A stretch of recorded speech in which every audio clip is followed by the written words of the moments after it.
Muitas pessoas imaginam que a mitologia grega é composta por somente 12 deuses. Poucos são os que sabem que na verdade existem muitos outros, deveras esquecidos. Aqui vai, 7 deuses esquecidos da mitologia grega. Eu sou o narrador, e sejam muito bem-vindos a um grande mistério.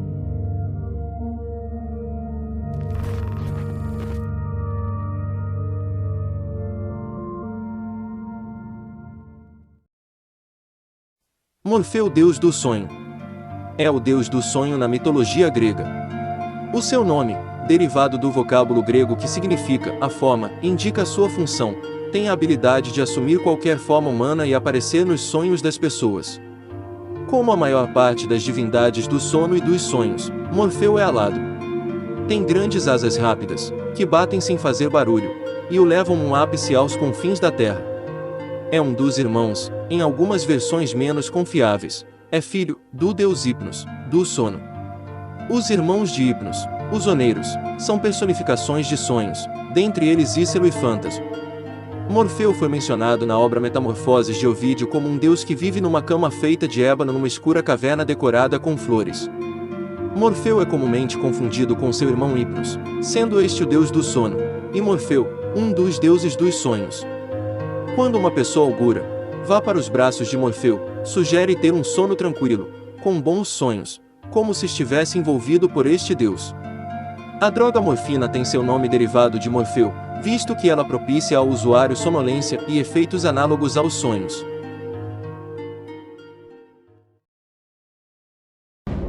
Pan, o deus da floresta. Pan na mitologia grega, é o deus dos bosques, dos campos, dos rebanhos e dos pastores. Vive em grutas e vaga pelos vales e pelas montanhas, caçando ou dançando com as ninfas. É representado com orelhas, chifres e pernas de bode, amante da música, traz sempre consigo uma flauta. É temido por todos aqueles que necessitam atravessar as florestas à noite, pois as trevas e a solidão da travessia os predispõem a pavores súbitos, desprovidos de qualquer causa aparente, e que são atribuídos a Pan, daí o termo pânico. Pan apaixonou-se pela náiade Sírinx, que rejeitou com desdenho seu amor, recusando-se a aceitá-lo como seu amante pelo fato de ele não ser nem homem, nem bode. Pan então perseguiu-a, mas Sírinx, ao chegar à margem do rio Ládon e vendo que já não tinha possibilidade de fuga, pediu às ninfas dos rios, as náiades, que mudassem a sua forma. Estas, ouvindo as suas preces, atenderam ao seu pedido e a transformaram em caniço. Quando Pan alcançou e quis agarrá-la, não havia nada, exceto o caniço e o som que o ar produzia ao atravessá-lo. Ao ouvir aquele som, Pan ficou encantado e resolveu então juntar caniços de diferentes tamanhos, inventando um instrumento musical ao qual chamou siringe, em honra à ninfa. Esse instrumento musical é mais conhecido pelo nome de flauta de Pan, em honra ao próprio deus. Pan teria sido um dos filhos de Zeus com sua ama de leite, a cabra Amalteia. Seu grande amor, no entanto, foi Selene, a lua. Em uma versão egípcia, Pan estava com outros deuses nas margens do rio Nilo e surgiu Tifão, inimigo dos deuses. O medo transformou cada um dos deuses em animais e Pan, assustado, mergulhou num rio e disfarçou assim metade de seu corpo, sobrando apenas a cabeça e a parte superior do corpo, que se assemelhava ao de um bode. A parte submersa adotou uma aparência aquática.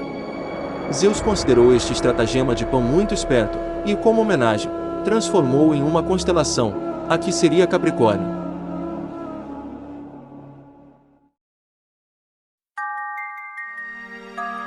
Éolo, o deus dos ventos. Éolo na mitologia grega, era o guardião dos ventos. Na Odisseia, de Homero, Éolo era senhor da ilha Eólia, querido dos deuses imortais e guardião dos ventos, tinha o poder de guardar os ventos em uma caixa, para ajudar na navegação. Outros autores posteriores descreveram Éolo como um deus, frequentemente como deus dos ventos. Na Odisseia, Éolo morava numa ilha flutuante, cercada por muralhas de bronze inquebrável. Ele tinha 6 filhos e 6 filhas, e cada filho era casado com uma das filhas. Odisseu se encontrou com Éolo em suas viagens. Odisseu chegou à sua ilha, e lá passou um mês, contando as suas aventuras. Éolo entregou a Odisseu um saco de couro de um novilho de 9 anos de idade, em que estavam presos todos os ventos, porque Zeus fizera de Éolo o senhor dos ventos. Éolo deixou apenas o vento do oeste solto, para levar Odisseu de volta para sua casa. No 9º dia da viagem, no entanto, seus homens, achando que havia ouro e prata no saco, o abriram, libertando todos os ventos, o que os afastou de Ítaca, retornando para a ilha Eólia. Éolo, irritado, expulsou-os de lá. Nas versões racionalizadas da mitologia grega, Éolo foi um sábio que conhecia sobre os ventos, sendo por isso chamado de Senhor dos Ventos. Éolo era filho de Hipótis e Melanippe. Hipótis era filho de Mimas, filho de Éolo, filho de Helena, filho de Deucalião. Éolo habitava na ilha de Stromboli, e foi chamado de Senhor dos Ventos porque ensinou como navegar pela região, perigosa por causa das correntes marinhas e da maré.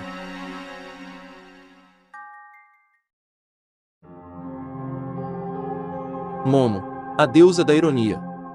Momo na mitologia grega é a personificação do sarcasmo, das burlas e da ironia. É a divindade dos escritores e poetas. Hesíodo contava que Momo é uma filha de Nix, à noite, Teogonia, 214. Luciano de Samosata recordava o diálogo ampliado a Emotimus em que esta foi convidada para avaliar a criação de 3 deuses em concurso, Atena, Poseidon e Hefesto. Criticou Atena por ter criado a casa, pois devia ter rodas de ferro em sua base, para que o dono pudesse levá-la assim que viajasse. Zombou do deus do mar por ter criado o touro com os olhos sob os chifres, quando esses deviam estar no meio, para que ele pudesse ver suas vítimas. Por fim, criticou o ferreiro dos deuses por ter fabricado Pandora sem uma porta em seus peitos para que se pudesse ver o que ela mantinha oculto em seu coração. Não bastando isso, ironizou Afrodite, ainda que tudo quanto pudesse dizer dela era que não passava de uma tagarela e que usava sandálias que rangiam no piso do Olimpo. Por fim, teve a audácia de fazer comentários jocosos sobre a infidelidade de Zeus para com Hera. Devido a tais coisas, foi exilada do Monte Olimpo.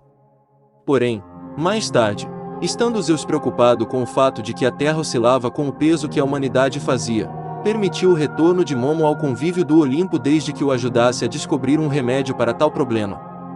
De forma descontraída e irônica, ela sugeriu que ele criasse uma mulher, muito bonita, pela qual muitas nações guerreassem e assim se destruíssem. Zeus levou-a a sério e assim nasceu Helena, que levou os gregos à guerra de Troia. É representada com uma máscara que levanta para exibir seu rosto, e com um boneco numa das mãos, simbolizando a loucura. É constantemente representada no cortejo de Baco, sempre ao lado de Sileno e Como, o deus das farras e da dissolução. Quando Sir Francis Bacon escreveu um ensaio intitulado Off Building, afirmou, ali, que aquele que constrói uma boa casa sobre uma base ruim, condena-se a si mesmo à prisão. Não é apenas o ar que faz ruim uma base, mas as estradas ruins, os mercados ruins e, se faz consultas com Momo, tem vizinhos ruins. Laurence Selye aventou a possibilidade de existir uma janela de Momo para a alma, numa digressão incoerente, típica de seu estilo, na obra Tristram Shandy. Momo é um romance de fantasia publicada por Michael Ende em 1973, trata do conceito de tempo e da falta de tempo na sociedade moderna. Ganhou o Deutsche Jugendliteratur Preis em 1974. Hypnos, o sono eterno. Hypnos ou Hypnos é o deus do sono na mitologia grega. Personificação do sono e da sonolência, mas não do cansaço no que diz respeito à fadiga. Hypnos é um dos daemons gregos, deuses que interferem no espírito dos mortais. Segundo a Teogonia de Hesíodo, ele é filho sem pai de Nix, a deusa da noite, mas outras fontes dizem que o pai é o Érebo, as trevas primordiais, que personifica a escuridão profunda e primitiva que se formou no momento da criação. Tem 9 irmãos, entre os quais o mais importante é seu gêmeo Tânato, a personificação da morte. Tanto que em Esparta, é comum sua imagem ser colocada sempre ao lado da morte, representada por seu irmão. Seus outros irmãos nasceram apenas da vontade de Nix ou da ajuda de Érebo. Seu equivalente romano é Somno. Hypnos vivia num palácio construído dentro de uma grande caverna no oeste distante, onde o sol nunca alcançava, porque ninguém tinha um galo que acordasse o mundo, nem gansos ou cães, de modo que Hypnos viveu sempre em tranquilidade, em paz e silêncio. Do outro lado de todo este lugar peculiar passava Lete, o rio do esquecimento, e nas margens, cresciam plantas que junto ao murmúrio das águas límpidas do rio ajudavam os homens a dormir.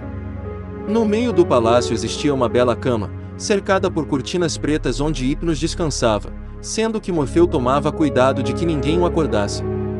Costuma ser visto trajando peças douradas, em oposição a seu irmão gêmeo que normalmente usava tons prateados.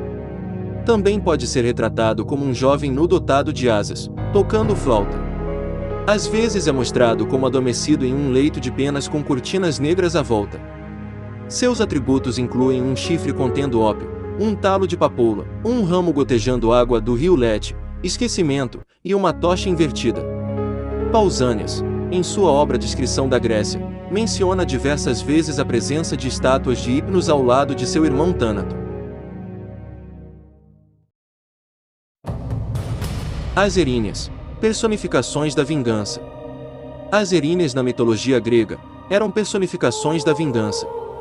Enquanto Nêmesis, deusa da vingança, punia os deuses, as Eríneas puniam os mortais.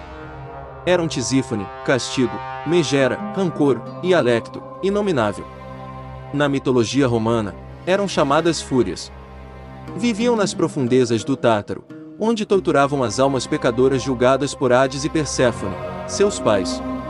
Outra versão afirma que nasceram das gotas do sangue que caíram sobre Gaia quando o deus Urano foi castrado por Cronos. Pavorosas, possuíam asas de morcego e cabelo em forma de serpente. Mas a versão mais aceita é que elas são mesmo frutos da relação conjugal de Hades e Perséfone. As Eríneas, deusas encarregadas de castigar os crimes, especialmente os delitos de sangue, são também chamadas Eumênides, que em grego significa as bondosas ou as benevolentes, eufemismo usado para evitar pronunciar o seu verdadeiro nome, por medo de atrair a sua cólera. Em Atenas, usava-se como eufemismo a expressão Semnaiteai, ou deusas veneradas. Na versão de Ésquilo, as Eríneas são filhas da deusa Nix, da noite. Supunha-se elas serem muitas, mas na peça de Ésquilo elas são apenas 3, que encarregavam-se da vingança e habitavam, consoante as versões, o Erebo ou o Tártaro, ó inframundo, onde descansam até que são de novo reclamadas na terra. Os seus nomes são Alecto, eternamente encolerizada. Encarrega-se de castigar delitos morais como a ira, a cólera e a soberba. Tem um papel muito similar ao da deusa Nêmesis, com diferença de que esta se ocupa do referente aos deuses, tendo Alecto uma dimensão mais terrena. Alecto é a Erínia que espalha pestes e maldições. Seguia o infrator sem parar, ameaçando-o com fachos acesos, não o deixando dormir em paz.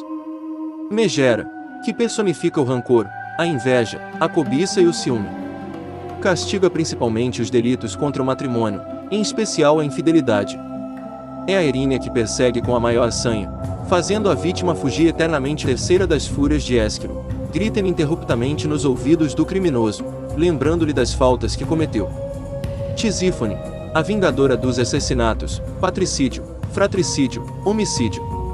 É a Erínia que açoita os culpados e enlouquece-os. As Eríneas são divindades ctônicas presentes desde as origens do mundo, e apesar de terem poder sobre os deuses, não estando submetidas à autoridade de Zeus, vivem às margens do Olimpo, graças à rejeição natural que os deuses sentem por elas, e é com pesar que as toleram, pois devem fazê-lo. Por outro lado, os homens têm-lhes pânico, e fogem delas. Esta marginalidade e a sua necessidade de reconhecimento são o motivo por que, segundo conta Ésquilo, as Eríneas acabam aceitando o veredicto de Atena, passando mesmo por cima da sua inesgotável sede de vingança. Eram forças primitivas da natureza que actuavam como vingadoras do crime, reclamando com insistência o sangue parental derramado, só se satisfazendo com a morte violenta do homicida. Posto que o castigo final dos crimes, por mais horríveis que sejam, é um poder que não corresponde aos homens, estas 3 irmãs se encarregavam do castigo dos criminosos, perseguindo-os incansavelmente até mesmo no mundo dos mortos, pois seu campo de ação não tem limites. As Eríneas são convocadas pela maldição lançada por alguém que clama vingança. São deusas justas, porém implacáveis, e não se deixam abrandar por sacrifícios nem suplícios de nenhum tipo. Não levam em conta atenuantes e castigam toda ofensa contra a sociedade e a natureza, como o perjúrio, a violação dos rituais de hospitalidade, e, sobretudo, os assassinatos e crimes contra a família. Na antiguidade, sacrificavam-lhes carneiros negros, assim como libações de nefalia, ou hidromel. As Eríneas são representadas normalmente como mulheres aladas de aspecto terrível, com olhos que escorrem sangue no lugar de lágrimas e madeixas trançadas de serpentes, estando muitas vezes acompanhadas por muitos destes animais. Aparecem sempre empunhando chicotes e tochas acesas, correndo atrás dos infratores dos preceitos morais. Existe na Arcádia um lugar em que se atopam 2 santuários consagrados às Erinhas. Num deles, elas recebem o nome de Maniae, as que volvem todos. Neste lugar, segundo a lenda relatada por Ésquilo na sua tragédia As Eumênides, perseguem a Orestes pela primeira vez, vestidas de negro. Perto dali, e segundo conta Pausânias, apontava-se outro santuário onde o seu culto associava-se ao das graças, deusas do perdão. Neste santuário purificaram Orestes, vestidas completamente de branco. Orestes, uma vez curado e perdoado, aplicou um sacrifício expiatório às Maniae. As Moiras, donas do destino. As Moiras, na mitologia grega, eram as 3 irmãs que determinavam o destino, tanto dos deuses, quanto dos seres humanos. Eram 3 mulheres lúgubres, responsáveis por fabricar, tecer e cortar aquilo que seria o fio da vida de todos os indivíduos. Durante o trabalho, as moiras fazem uso da roda da fortuna, que é o tio utilizado para se tecer os fios. As voltas da roda posicionam o fio do indivíduo em sua parte mais privilegiada, o topo, ou em sua parte menos desejável, o fundo, explicando-se assim os períodos de boa ou má sorte de todos. As 3 deusas decidiam o destino individual dos antigos gregos, e criaram Temis, Nêmesis e as Erinhas.